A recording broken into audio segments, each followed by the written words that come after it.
നമസ്കാരം. സർക്കാരുമായി ബന്ധപ്പെട്ട അറിയിപ്പുകൾക്കും മറ്റു വാർത്തകൾക്കും വേണ്ടി ഈ ചാനൽ സബ്സ്ക്രൈബ് ചെയ്യാനും തൊട്ടടുത്ത ബെല്ലൈക്കൻ എനേബിൾ ചെയ്യാനും മറക്കാതിരിക്കുക. ഉത്തർപ്രദേശ് ബദായൂണിലെ ഷംസി ജമാ മസ്ജിദ് സ്ഥലത്ത് ക്ഷേത്രമുണ്ടായിരുന്നുവെന്ന് അവകാശപ്പെട്ട് നൽകിയ ഹർജി പരിഗണിക്കുമോ എന്ന കാര്യത്തിൽ കോടതി ജനുവരി 18 തീരുമാനം അറിയിക്കും. സിവിൽ ജഡ്ജി അമിത് കുമാറാണ് കേസ് പരിഗണിക്കുന്നത്. ആരാധനാലയ നിയമത്തിന്റെ ഭരണഘടനാ സാധുത സംബന്ധിച്ച കേസിൽ വാദം പൂർത്തിയാക്കുന്നതുവരെ കീഴ്ക്കോടതിയിൽ പുതിയ കേസുകൾ രജിസ്റ്റർ ചെയ്യുന്നതിനും സർവേ ഉത്തരവുകളോ വിധികളോ പുറപ്പെടുവിക്കുന്നതിനും സുപ്രീം കോടതി വിലക്ക് ഏർപ്പെടുത്തിയിരിക്കുകയാണ്.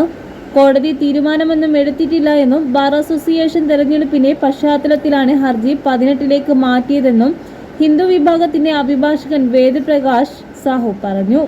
ഷംസി ജമാ മസ്ജിദ് സ്ഥലത്തെ ക്ഷേത്രമുണ്ടായിരുന്നുവെന്ന് ആരാധനയ്ക്ക് അനുമതി നൽകണമെന്നും ആവശ്യപ്പെട്ട് 2022 അഖില ഭാരത ഹിന്ദു മഹാസഭ കൺവീനർ മുകേഷ് പാട്ടീൽ രംഗത്തെത്തിയതോടെയാണ് തർക്കം തുടങ്ങിയത്. ഇരുവിഭാഗങ്ങളുടെയും അഭിഭാഷകർ തങ്ങളുടെ വാദങ്ങൾ ഡിസംബർ 17 കോടതിയിൽ അവതരിപ്പിച്ചിരുന്നു.